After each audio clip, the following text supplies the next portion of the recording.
ఈరోజు పనులను ప్రారంభించడానికి మరి ఇనాగ్రేషన్ చేయడం జరిగింది. అదే కాకుండా కుగ్రామంగా ఉన్నటువంటి మరి మన కొత్తగూడెం మండలం 86లో మరి మండల కేంద్రంగా ఏర్పడ్డప్పటికీ ఇప్పుడు రోజు రోజుకు రద్దీ పెరగడంతో పాటు ఇక్కడ ఉన్నటువంటి షాప్దారులకు కానీ పబ్లిక్ కానీ ఈజీగా ఉండాలని మరి గాంధీనగర్ నుంచి పోలీస్ స్టేషన్ అవతల వరకు కిలోమీటర్న్నర దాదాపుగా 12 కోట్లతోటి సైడ్ రెంట్స్, అదేవిధంగా మంచి సీసీ రోడ్స్, సెంట్రల్ లైటింగ్ తోటి ఇవాళ పనులను ప్రారంభించడం జరిగింది. ఖచ్చితంగా వెనుకబడ్డ మండలాలను, వెనుకబడ్డ ప్రాంతాలను అభివృద్ధి చేయడమే లక్ష్యంగా సీఎం రేవంత్ రెడ్డి గారు పనిచేస్తూ ఉన్నారు. మరి ఇలాంటి వెనుకబడ్డ ప్రాంతాల మీద ప్రత్యేక దృష్టి పెట్టి వారు నిధులు కూడా కేటాయిస్తూ ఉన్నారు. వాటితో పాటు సమ్మక్క సారలమ్మ మరి గుడి నిర్మాణం కూడా సాలారం కానీ, గద్దెల పునరుద్ధరణ కానీ ఇవన్నిటి కోసం కూడా పెద్ద ఎత్తున నిధులు కేటాయించి మరి ఆదివాసీల ఆరాధ్య దైవాలైనటువంటి సమ్మక్క సారలమ్మ మరి కీర్తిని, వాళ్ళ యొక్క భక్తుల యొక్క విశ్వాసాన్ని మరింత కాలం పొడిగి అంటే కొన్ని సంవత్సరాలు ఆ కీర్తి, ఆ యొక్క విశ్వాసాలు, నమ్మకాలు ఉండే విధంగా గుడి నిర్మాణం కూడా జరగబోతుంది.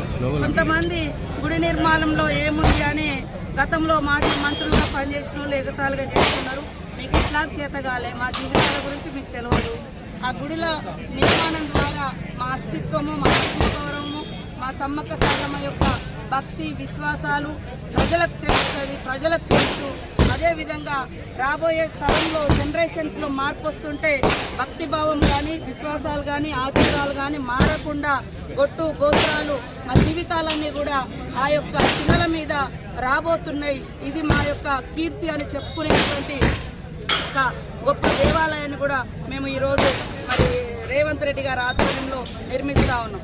రేవంత్ రెడ్డి గారు ముఖ్యంగా సీఎంగా ఉన్న తర్వాత బడుగు బలహీన వర్గాలకు సంబంధించినటువంటి దేవాలయాల మీద వారు ఫోకస్ పెట్టారు. గతంలో ఎవరు కూడా వేములవాడను పట్టించుకోలేదు. సమ్మక్క జాతర పెట్టే ముందు ప్రతి ఒక్కరూ వేములవాడకు పోయేస్తారు. కానీ ఈరోజు వేములవాడలో కూడా రోడ్లు వెడల్పు చేయడం, గుడి నిర్మాణం చేయడం, మరి బడుగు బలహీన వర్గాలు ఎక్కువగా పూజించేటువంటి ఈ యొక్క 2 దేవతలకు సంబంధించినటువంటి నిర్మాణాలు వారు చేపట్టడం చాలా అభినందించదగ్గ విషయం. ఇవాళ సమ్మక్క సారలమ్మ దగ్గరికి రాకంటే ముందు వేములవాడ పోయి మొక్కుకుంటారు. పోయినప్పుడల్లా అది ఇరుకుకు ఉండేది. కానీ ఈరోజు మరి మన ముఖ్యమంత్రి రేవంత్ రెడ్డి గారు ప్రత్యేకంగా దృష్టి పెట్టి ఈ 2 గుడులకు పెద్ద ఎత్తున నిధులు ఇచ్చి మరి ఆ దేవతల యొక్క వైభవం ఉండే విధంగా కృషి చేస్తున్నందుకు మరి ముఖ్యమంత్రి గారికి ప్రత్యేకంగా ధన్యవాదాలు తెలియజేస్తా ఉన్నాం. ఈరోజు పనిచేసే ప్రభుత్వం పేదల గురించి ఆలోచించే